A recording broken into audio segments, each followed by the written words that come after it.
Nakakaisang araw ka pa lang, sasabihin niya, nagpo-propose siya ng isang independent investigative body. Anong ibig niya sabihin? Nakaka-insulto nga talaga yun, Sen. Anong ibig niya sabihin? Oho. Di ba? At ang ilalatag pa niyang, i-recommenda pa niyang mga pangalan, dating ombudsman Conchita Capi Morales. Opo. Hindi ba niya alam kung ano, yung ombudsman ay talagang katakot-takot ang corruption dyan?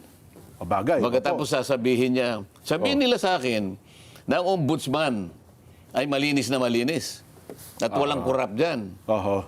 Ako diretsahan ako eh. Lalo ng particular. Anong gagawin mo ngayon? Napakahirap na ng kalagayan ng mga magsasaka ngayon. Hindi na nabebenta yung kanilang mga palay sa halagang kikita sila. Oho. Isip-isipin mo, anong kalagayan ng agriculture sa bansa natin ngayon? Kung tawagin subsistence farming. Subsistence farming. Alam mo kung ano ibig sabihin ng subsistence farming? Ano po ibig sabihin, Sen? Nagsasaka ka para mabuhay ka na lang. Wala ka nang may bebenta para sa ganun sarili mo kumita na ka. lang. Ito pambuhay na lang ng pamilya mo. Ito yung kaawa-awang kalagayan ng agriculture sa ating bansa. So, survival yan, Sen, pag ganyan. Pagkatapos siya yung kumuha ng agriculture. Oho. Aba ang una mong tingnan ngayon, kung talagang pinuntahan niya yung buong Pampanga, sige, Ayan. halos binibili na lang 12 pesos per kilo ang palay. Saan mo dadalhin ang magsasaka? Oho. Wala pa siyang nailalatag kung anong gagawin niya. Pakikialaman niya itong Oho. magtatayo ng independent investigative body. Nako. Hindi, subukan mo. Oho. Di ba? Ayun. Nandiin na ang Pangulo ay sumusuporta sa aking ginagawa. In-instructan niya yung PMS. Ibigay mo sa kanya yung magagamit niya. Ayan, opo. Yes, Mr. President. Pagkatapos nung ibinigay sa akin yung USB. Ayun. Magsalita na yung gusto magsalita dyan. Kaya yun po.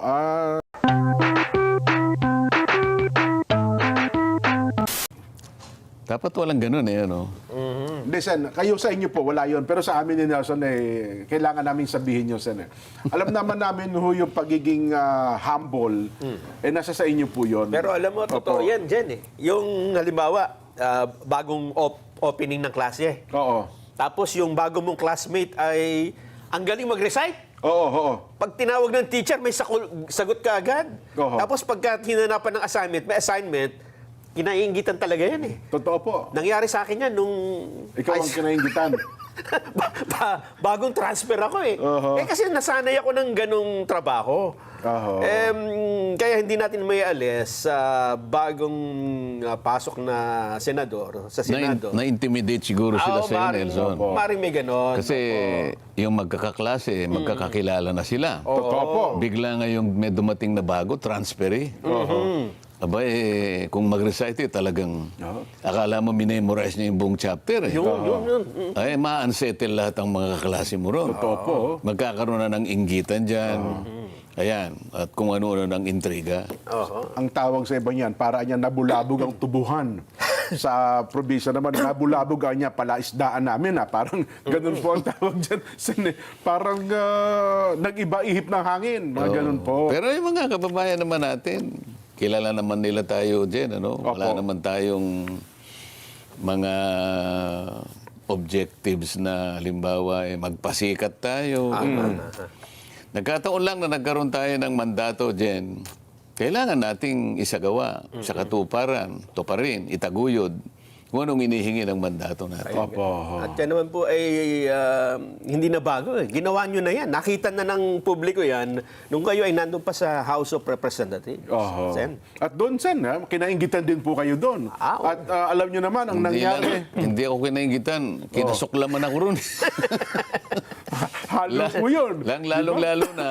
Siyempre, yung nakikinabang doon sa network na napasara. Totoo po kayo. Talagang halos maglupasay sila sa sa kaka-atake. Kaya kahit anong gawin mong paliwanag, samantalang yung karamihan na sa kababayan natin, halos naliliwanagan nila. Opo, naunawaan. Sila, napagkamalan silang, masasabi mong nag-aral.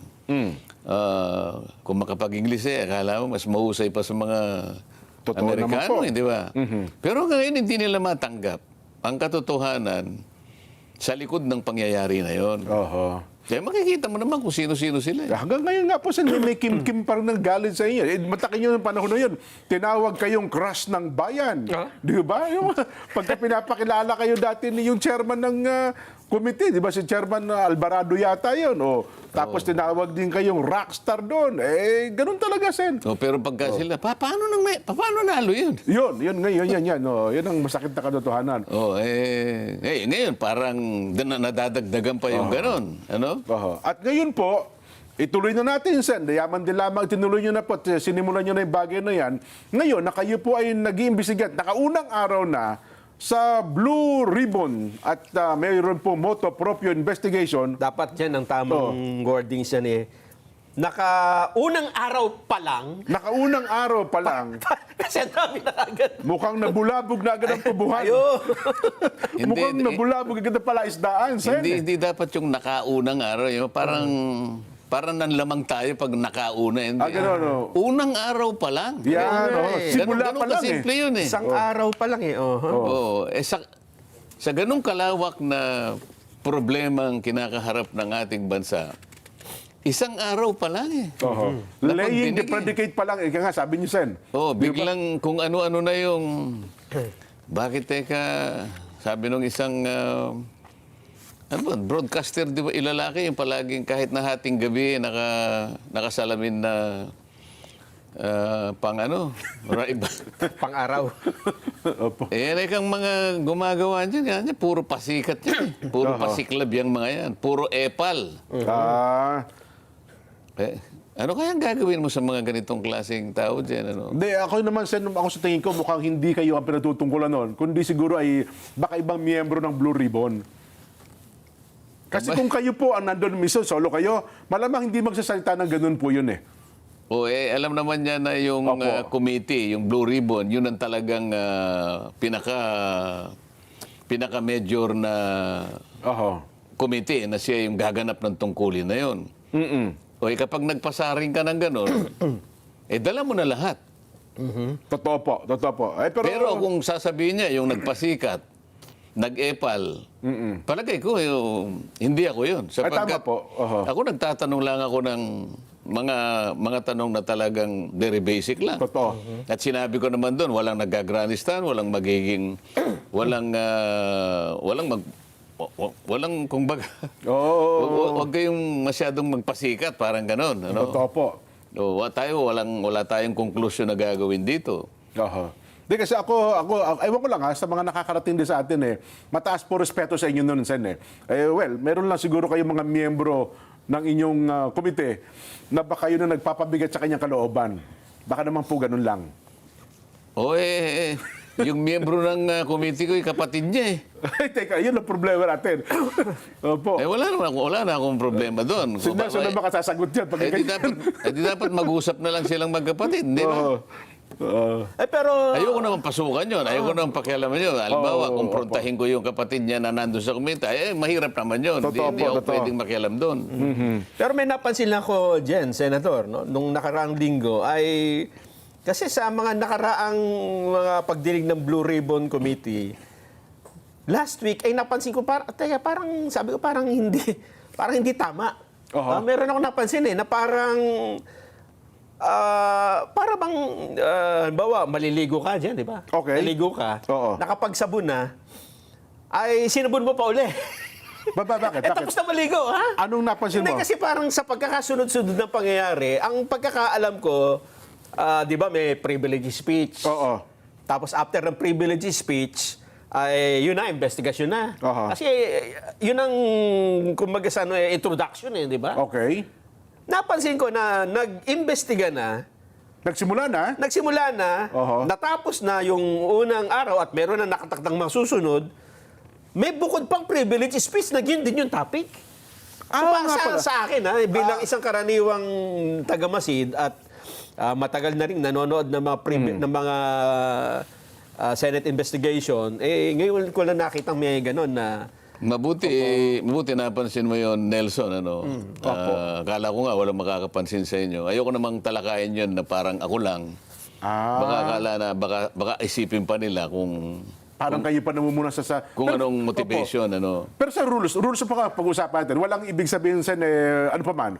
Sa rules ba, pwede pa ba yan sa rules ng Senado? Sa tuntunin ng Senado kasi kapag ang isang bagay, ang isang subject Opo. matter ay natalakay na, lalo na yon, isang major committee, yung Blue Ribbon, bawal na yung gagawa ka pa ng sarili mong pagpapahayag. Lalong-lalo na kung doon sa pagpapahayag mo, parang uulitin mo yung mga bagay na dapat sana doon na ihayag doon sa naunang pagtalakay. Parang may sarili kang expose, may sarili kang version. Oo. Hindi dapat na ginawa pa yon. Ayun. Kumbaga, kalabisan na yon. Sa tuntunin kasi, bawal na yon. Okay. Kaya lang, pinayagan din. May pagka-liberal naman sa... Ano. Pero kung Senado. susundin mo talaga yung tuntunin, hindi akma yun. Ayun. Dapat sana ay sumama na lamang siya doon sa komite. Opo. Kahit naman hindi ka miyembro ron, pwede ka namang magtanong. Pwede ka Lalong-lalo na kung At katulad doon na nung- lang niya banggitin yung mga binabanggit niya. Pwede pala naman yun. Pwede naman yun eh. Ayun. Oo. Oo. Kasi kung sasabihin niya na kamukha ng ginawa niya, Oo. meron siyang mga pinuntahang mga iba't ibang project. Oo. Oo. Actually nabanggit na yung mga yun eh sa komite. Opo. Kasi ang pinag-uusapan lahat ng ghost projects. Ngayon, hindi ngayon namin napag-usapan ng detalye noon sapagkat ang sabi ko sa chairman, sa secretary ng DPWH, pinakamabuti isumite mo sa komite yung lahat ng initial findings mo doon sa mga ghost projects. Ayun. Oo. So, yung ginawa niya, nakatukoy siya sa kanyang pansariling pag-iimbestiga. Meron daw Sariling siyang mga tao nakita daw po sa niya. ganitong lugar, sa Opo. ganitong siguro, mga mangilan-ngilan yun. Pero hindi yun ang kabuuan, hindi yun ang listahan. Oo. Nagtagumpay lamang siya dun sa may mga optics, may mga litrato. Opo. Oo. At saka yung presentation, may mga guni-guni, mga ganyan. Oo. Sa pagdinig naman kasi dapat hindi mo nasasamutan ng mga gano'n. Yun ang optics eh. Oho. Yun ang sinasabi ng isang taong nakasalamin na hating gabi na yun ang epal siguro. Oho. Yun ang pasikat. Di ba? Ayun. Oo. Pero sa inyo, kasi wala akong narinig na binanggit kayo sa anumang pahayag na tinutulan nyo yun eh. Parang pinalagpas nyo na lang. Ay, ako naman lahat ng gustong magpahayag, kasi naitanong mo lang kung nasa tuntunin ba yun. Sa tuntunin, hindi ganun. Ayun. Hindi papayagan yung ganun. Kaya lang, may pagka-liberal naman yung mga tuntunin siguro. Lalong-lalo na, matatanda na sila ron. Opo. Ako naman, sabi mo Neophyte na nga, kayo. transfer lang. Oo. Bagong transfer lang ako di ba? Kasi kaya ko naman naitanong yan, Jensen. Para kasing... ito, pakiramdam ko lang, ha? Oo. Na kasi may investigasyon na, parang ang gusto nila, the privilege speech, Oo. parang ito ay introduction para sa isang bukod na investigasyon. Na pareho rin ng subject. Na pareho din ng... Hindi ba? Katulad dito, baka nabasa nyo rin ito. Lumilitaw na, alam mo ito, si Senador Francis Pangilinan Oh. ay nagsabi na siguro mas maganda, meron tayong independent commission Oho. na mag-iimbestiga sa flood control project. Ang ibig mo sabihin, iba pa doon sa Blue Ribbon Investigation? Commission 2 eh. Ganon. At ito ay nauna, ay sinabi naman ni Senador Kiko Pangilinan, Oh. mas maganda siguro merong ipatupad na tayong isang batas. Magtayutan na tayo ng Independent People's Commission. Ba? Oo, para yung flood control project ay imbestigahan na natin ng Independent People's Commission. Kaya sa isip ko, hindi kaya ito yung para bang nagtatayo ka ng bahay dito, Sen, di ba? Oo. Tapos nakita lang mukhang masasapawan tayo. Tayo rin tayo. Sarili natin. Yung una, naglagay ng mga plano-plano. Tapos ito yung mga magtatayo. Sino ang mga magtatayo? Ito po. Si minungkahi ni Pangilinan na pangunahan ng komisyon ni dating Ombudsman Conchita Carpio Morales. Nako, oh. Kasama pa si dating DPWH Secretary Rogelio Singson. At isasama pa si Baguio City Mayor Benjamin Magalong. Aha. Ang ibig sabihin nito, Senjen, hindi lang plano ang nilatag eh. meron pang detalye, di ba? Kung ano yung... So bukod na investigating body ito. Ay, ito, independent body na ito, Sen, mukhang sa tingin ko bilang isang karaniwang mamamayan, baka magulo, mag-conflict. Kasi meron ng, Opo. di ba? At ang alam ko, ang mandate ng Senate Blue Ribbon Committee ay talaga namang mag-imbestiga. Si Senador Kiko Basan ay, una, miyembro po ba ng Blue Ribbon Committee? Nag-apply siya. Nag-apply, nag-presenta yung kanyang sarili, isama. Karaniwan kasi, susulat siya. Opo. Kung pwede sana, maging miyembro ako ng committee mo. Okay. Pinayagan ko. Okay. So, technically, miyembro siya ng Miyembro Blue siya. Ribbon Committee. Oo. So, ano po ang gusto niya palabasin dito? Miyembro pala siya ng Blue Ribbon Committee, nagsusuwestiyon siya ngayon ng isang... Anong tanong mo? Anong gusto niya nga mo? Ano gusto niya palabasin dito? Di ba? Hindi mo alam kung anong gusto niya palabasin? Hindi, kasi miyembro siya, tapos nagsasuggest siya ng bumuo pa ng isang bukod na grupo na mag-iimbestiga. Oo. Same subject matter. Oo. Ano po ang gusto niya palabasin dito? Iniinsulto niya ako. Kung ganyan, Sen, kung halimbawa ako, hindi naman ako miyembro ng Blue Ribbon Committee bilang isang mamamayan, pwede ka bang sabihin sa kanya na, Senador Kiko, baka pwedeng bumitaw ka na sa Blue Ribbon Committee?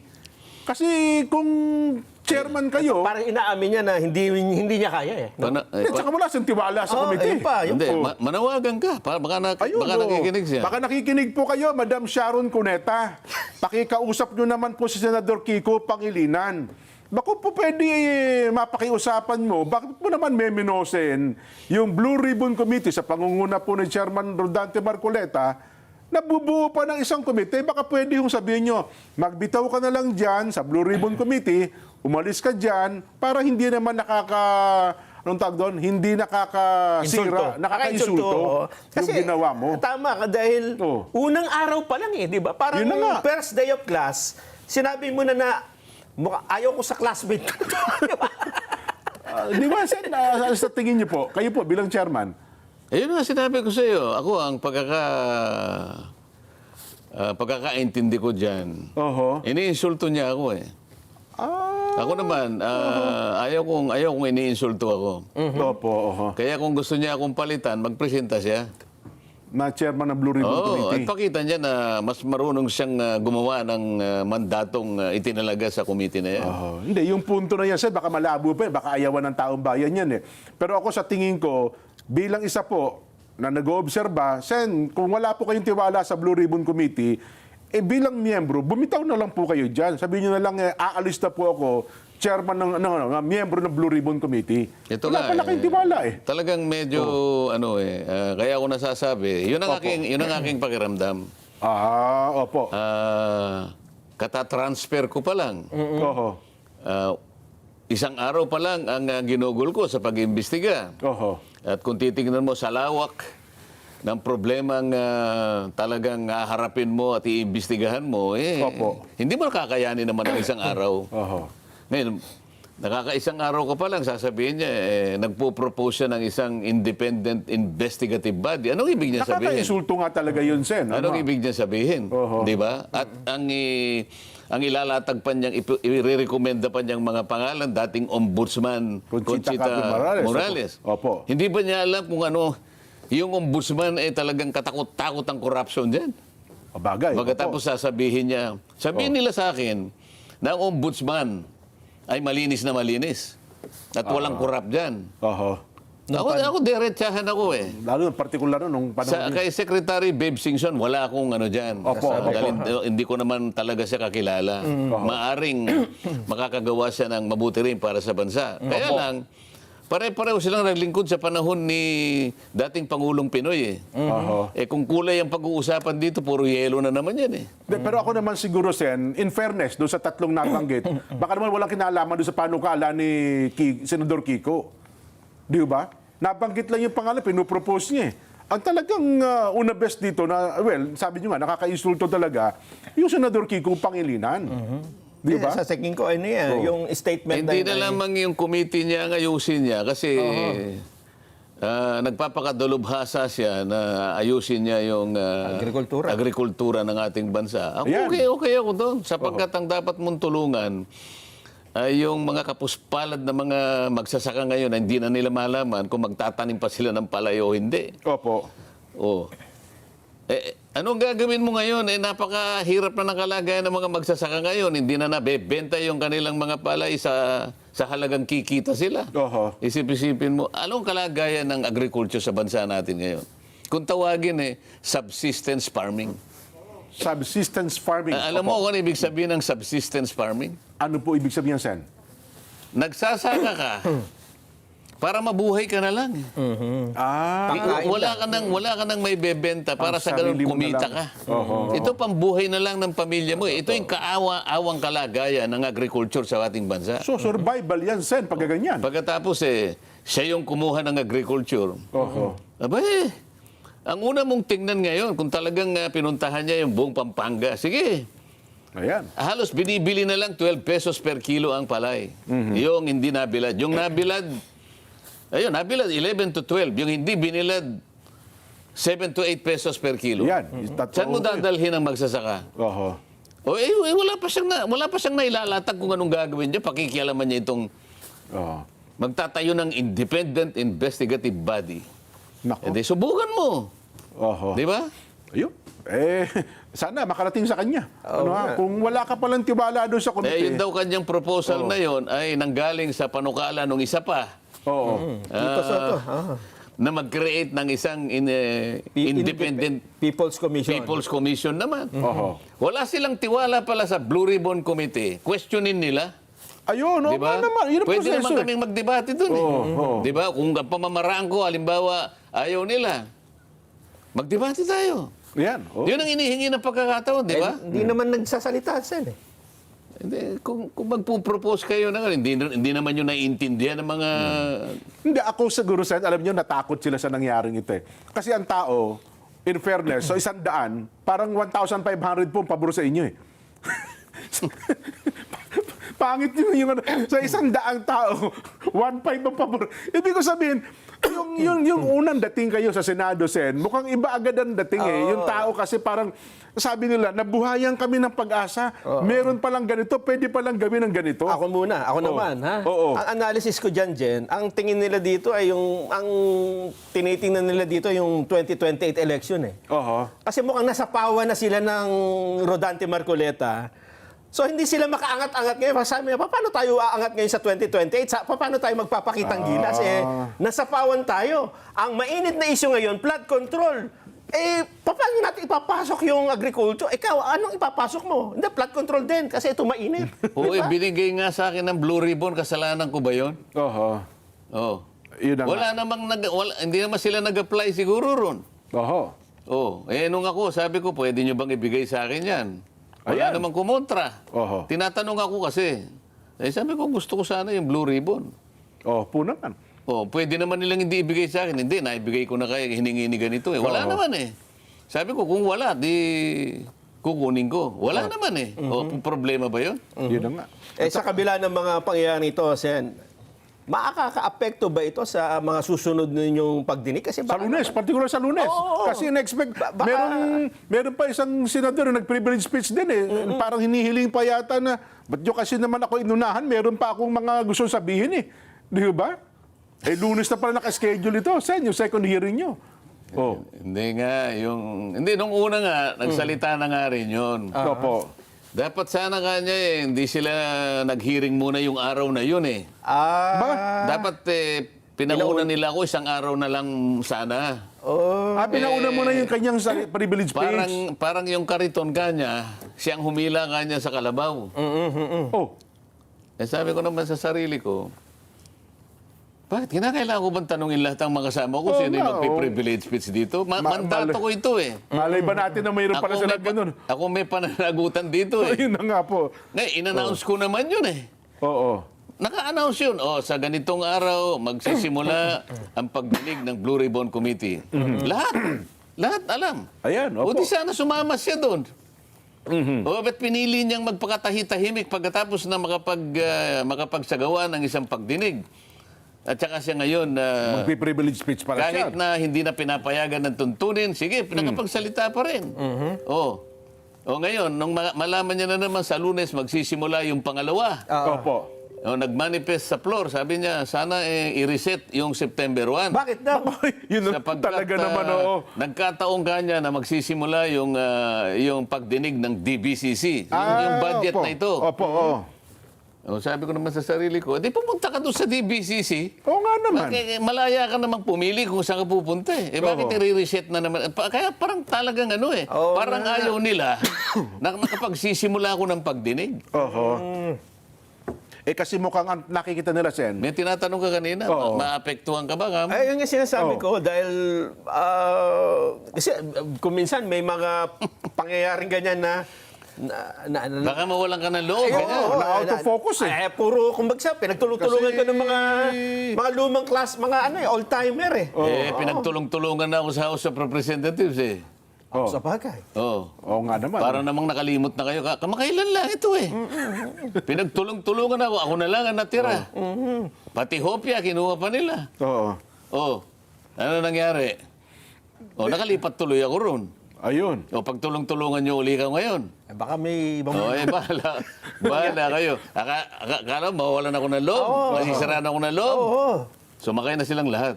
Nako. Ba? Hindi kasi ngayon, Sen, alam nyo, hindi lamang yan. Yung mga panukala. Kaya ako kasi, ito Opo. yung mandato ko eh. Kung ano yung Opo. nalalaman kong tama, nagagawin ko, magmula noon hanggang ngayon, palaging ganito yung akin patakaran. Oho. Nako. Ngayon pala, Sen, hindi lamang yung panukala na yan. Kasi meron na po ngayon, TRICOM. Lunes kayo, Martes, magkakaroon sila ng investigation. BIR, may investigation na rin. DPWH, meron na rin. Customs, meron na rin. DTI, meron na rin. Yung barangay na lang yata ang... Pati ata barangay, meron na rin. May barangay clearance. Ang Malacanang, meron na rin po. Lifestyle check Tingnan naman. mo ngayon, tingnan mo ngayon. Opo. Bakit na-inspire sila ngayon lahat? Sa araw. Isang araw pa lang eh. Oh, yun na nga Oo. po. Oh. Hindi nyo pa nahalata. Isang araw pa lang. Lahat na sila magsasagawa ng investigasyon. Mag-iimbestiga, Pati DepDep, yung kay Balisakan, di ba? Hari nawa na makagawa sila. Pati ngayon ang Department of Budget and Management ay nag-iimbestiga na rin ng mga projects na ito. So, ang ibig nila sabihin, total, nagsisimula na kami. Ikaw, Blue Ribbon, huminto ka na, ganun ba? Parang ganun po ang mensahe, Sen. Kasi ang Blue Ribbon, parang gusto nyo sabihin sa taong bayan, oy, Blue Ribbon, preno ka muna. Pwede bang ito muna ang bigyan natin ng pagkakataon? Yung isa sinabi, wag muna kayong i-reschedule nyo na ako muna. Parang ganon, Sen eh. Nakikipag-agawan sila ngayon. Yun na nga po. Ba, talaga yatang...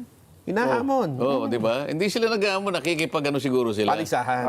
Nakikipagpaligsahan. May competition na, di ba? Hindi maganda kasi ang taong bayan nakikinig. Sumusubaybay. Opo. Pagka competition, makikita nila ngayon. Alam mo, pagka ang competition healthy, Tama, healthy makikinabang competition. makikinabang ang taong taong bayan. bayan, opo. Makikita, sino kaya talaga sige. Makikita nilang pagkakaiba ngayon. Hindi kayo maguluhan sa inyo kasi sa dami na mag-iimbestiga, sa halip na healthy competition, maguluhan pang isipan ng taong bayan. Sila ang magugulo. Yung iba. Ngayon lang kayo nakaisip ng ganon? Kung merong nagsimula? Nakita siguro ng mamamayan, parang tama yung landas na tinutuntun nito. Yun na nga. Hindi siya maingay. Simple lang siya. Ang mga tanong, kitang-kita, maliwanag. Di ba? Ngayon, tsaka sila ngayon magpapaligsahan. Di ba, hala kayo sa buhay nyo? Biglang dumami ang mag-iimbestiga ngayon, Sen, ha? At ang gusto natin iparating sa inyo, same subject matter. Di maganda. Di ba? Di maganda, sige. Baka naman kasi kako yung imbestiga. Halimbawa, si Chairman, si Secretary Manny Bonoan, di pa nakakatulog. Baka kung ano-ano masagot niya sa mga pagkatanong, hindi na... Yung kanyang isipan, hindi naman mapagkatulog yung tao ng mga imbestigahan. Sen. Anong iimbestigahan halimbawa ng ng department? Anong sabi mo? Yung DepDep. Yung dating NEDA. Yan, Anong iimbestigahan niya? Yun daw pong, di ba nung binabalita natin yan na mag-iimbestiga, i-review nila yung mga proyektong pinasukan na ito ng mga malalaking flood control projects. Kailan daw? Paano daw? Sinimulan na raw po nila. Jesus, Mariose. I-assess daw po yan. Balik na lang tayo dun sa total magulo yung mga... sa Lunes, Sen, ay... Anong aasahan natin? Baka naman... Ay, nagpalabas na ng sabina. Ha? Si Senate President. Marami bang mga bagong madidiscover na naman? May inihanda ba kayo? Hindi naman, kinakailangan kasi dumating yung mga pinatawag, yung kasi mga iba wala. Opo. O, di, maghintay kayo. Wala bang sagot na darating sila o nagde-decline? Hindi, ipa-arresto na raw eh. So ito ay hindi invitasyon. Hindi na, sabina na ito. Oo nga, no? Subpina na Ang ito. subpina ay hindi mo pwede i-decline. Tama ho ba, Sen? Bahala sila kung darating sila o hindi. Di ba? Nako. Basta ako na magsasabi, Nelson, may pasabog sa Lunes. May pasabog? May pasabog. Abangan na susunod. Ilatag muna natin, Nelson, ang ating magiging box populi. Meron ba tayong nasaan na yung ating wala pa. Discussion lang daw po muna. So, ibig sabihin, Sen, itong pinag-uusapan natin, yung flood control projects. Pero yan lang ang nagsisilbing pinakamukha ngayon ng corruption. Kasi nakita nila yung lawak, nakita nila yung magnitude, yung lalim, yung dami ng participants at yung pamamaraan kung paano ginagawa, katapos-tapusan talaga, lugi ang taong bayan. Hindi lang nalugi, ninakawan, nalugi, walang nangyari sa kanila kung pag-uusapan yung serbisyo na dapat sana ay para sa kanila. Imbes na sila'y natulungan, na serbisyuhan ng mga serbisyong pampubliko, lalong-lalo na yung nasa kahirapan, yung gagamitin para sa kanila, ninakaw pa. Kaya nagiging popular yung subject matter. Kaya sabi ko nga sa'yo, lahat sumausaw na. Lahat sumausaw na. Walang mandato. Ang nakalagay na mandato, Blue Ribbon Committee. Kung gusto akong tulungan ng mga kasama ko, kasi 17 ang miyembro dyan eh. 17 senators po 17 ito. senators. Opo. Ngayon. Plus yung ex-officio members. Tsaka sila ngayon magpapanukala na mag-create tayo ng isang... Di ba? Para nilang iniinsulto yung committee mismo. Di ba? Lalong-lalo na nanggaling sa mga miyembro ng Senado na matagal na ron eh. Mga datihan na nga yan eh. Pero teka lang, Sen, bago nyo ituloy po yan, may nagbigay din ng komento. Sabi niya, teka lang, hindi kaya ganyan din ang sabihin ng Pangulo na para bagang inuunahan siya ng Blue Ribbon Committee? Kasi mas nauna daw po nagpatawag ng investigasyon ang Pangulong Bongbong, Sen eh. Nagpatawag ng? Nagpa-imbestiga itong flood control projects. Di ba, nung kanya hong SONA at bago yung first day ninyo ay nagkaroon na ng... So di dapat sana ang Pangulong na nagsabi, wag nyo na muna akong unahan. Pwede ba kanya mag-imbestiga na lang muna kayo ng iba? Ako na rito. Walang sinabing gano'n ng Pangulo. Ang totoo niyan, siguro kailangan sabihin ko na rin ngayon. Sige nga po, Bago ako nag-imbestiga, yung unang araw na investigasyon, nagkausap kami ng Pangulo. At siya mismo ang nagbigay ng ilang mga detalye na kakailanganin ko. Kailangan malaman ng taong bayan ito. Yan ang malaking balita ngayon, Sen. Sinabi niya sa akin, sana ay magtagumpay ka. Kaya, para dyan sa gumawa ng komunikasyon na yan, hindi. Ang Pangulo mismo ay nagbigay ng pahiwatig na sana magtagumpay ang iyong pagdinig. Mukhang hindi po ata alam ni Auntie Claire yan, Sen. Kasi si Auntie Claire ang nagsabi nun na para bagang sa kanyang statement ay para bagang inuunahan daw ng Blue Ribbon ang investigasyon pinag-utos ng Pangulo. Yan naman, salita na salita. Hindi mo na nagtatanong sa presidente, di ba? Ganun mo ba? Dapat sana tinanong niya muna, di ba? Para hindi siya lumilitaw na may pagkaano rin eh. No? Pagkatapos namin nag-uusap, may dumating na isang bisita, naupo sa tabi ko. Mr. President, ito yung gawin mong ombudsman. So personal po kayo magkaharap mismo ng Pangulo, hindi po tatawagan, Sen, ha? Magkatabi nga kami, di ba? Kaya nga kinukwento ko nga sa inyo eh. Yung pala. Okay, Para yung mga taong nagdududa. Yan, nako. Mawalan na kayo ng duda, sinasabi ko na. Nako. May dumating na tumabi sa akin. Mr. President, mabuti dumating ito ka ako. Ikaw dapat ang maging ombudsman. Kasi yung 17 aplikante doon, wala akong masasabi, Basta't mas gusto kita kaysa doon sa 17. Ah, Oh, sabi ng presidente, siya na nagsasabi. Ano? Alam mo bakit ka ako? oo.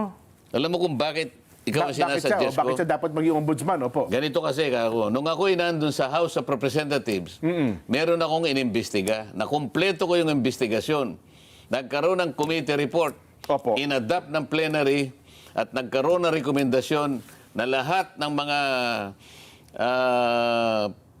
datos, lahat ng impormasyon na nakalap doon sa investigasyon na yon, Opo. ibigyan ng kopya ngayon ang ombudsman, bigyan ng kopya ang DOJ, ang Solicitor General, kung sino-sino pang ahensya may kinalaman sa pagpapile ng anumang kaukulang aksyon. Oh.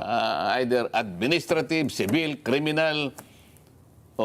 Alam mo ka kung nangyari? Walang nangyari. Opo. Kaya kung ikaw ang ombudsman, sabi kong ganyan sa kanya, ako, Blue Ribbon Committee ako, para may mangyari ngayon. Yan ang sinabi ko sa kanya. Ayun. Naririnig ng Pangulo yan. Opo. Ako, seryoso ako eh. Ang Pangulo sabi niya, narinig mo, magdesisyon ka. Sabi niya, hindi pa ako naka-apply eh. Hindi ka Wala ako, pa wala sa Wala pagpipili ng sa JBC. review. Hindi ka ako problema yan. Halimbawa ka, kung may na-shortlist na, binigay sa Pangulo. Opo. Sabi ng Pangulo, hindi, wala akong gusto rito. Sige, i-open uli yan. Hindi, pwede ka na.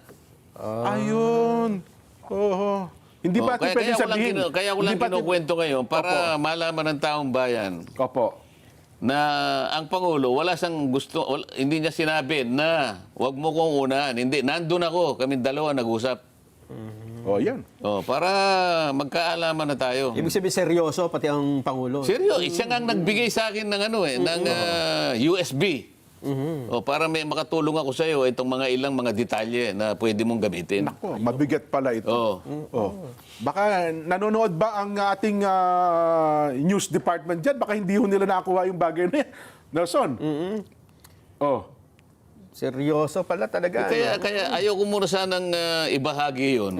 Alam niyo naman ako, hindi naman ako makwento eh. Opo. Kasi yung mga iba dyan po, hindi Kasi... pa nakausap. Nakausap ko si ganito. Yun ang mabigat. Numero 1 pa lang nagbigay ng unang tulong sa iyo. Baka sabihin nila, hindi nagsasabi ng totoo si Kong, hindi totoo. Tanungin mo si Congressman Sandro. Nakaharap siya. Kung hindi pa kayo maniniwala. Nung araw at oras. Sige nga, magsalita kayo ngayon. Hindi nyo man lang kami natawagan ni Nelson Sen para may saksing buhay na magpapatotoo na ganap nga yung usapan na yun. Mas mabuti ba yung ganito? Na kaagapay nyo ang presidente sa investigasyon? Baka sabihin nila parang hindi yata tama. Anong kaagap? Ako nag-iimbestiga. Ako ang aking komite. Siya, nagpahayag siya ng sana ay magtagumpay ka. Ano masama doon? Kapag nagtagumpay ako, magtatagumpay ang taong kanyang, bayan. hindi ba, Ang kanyang para sa taong bayan ito. Sa bagay, binuksan niya yung isumbong sa Pangulo eh. Dahil ako yung committee ko ito At saka mandate niyo yan eh. Mandato ko ito eh. Ngayon ang Pangulo, kung gusto nilang mag-imbestiga, parallel. Wala akong makita ang problema doon. Pero sa akin niya nga binigay eh. Katunayan na siya'y sumusuporta, binigyan pa kayo ng USB. Yes. Iyon ang ano. Kaya ang tanong Hindi naman yun lang. Kaya marami naman akong ibang mapagkukunan. Yes po. Pero para lang naintindihan ipaintindi natin, bigyan ng diin na ang Pangulo ay sumusuporta sa aking ginagawa, in-instruct niya yung PMS. Ibigay mo sa kanya yung magagamit niya. Ayan, opo. Yes, Mr. President. Kagkatapos nung ibinigay sa akin yung USB. Ayun. Magsalita na yung gusto magsalita dyan. Kaya yun po. Sana po narinig din ni Auntie Claire. Huwag na po kayong kumontra. Alam din pala. Ay, nako. Meron tayong Vox Populi. Ito na. Aba, meron eh. Sang-ayon ka ba? Kayo po ang aming tinatanong. Sang-ayon ka ba na magtayo pa ng Independent People's Commission para imbestigahan ang anomalya sa flood control projects? Sino nagpanungkalan nito? Si Kiko, tsaka si Soto. Tito Sen. Ayun.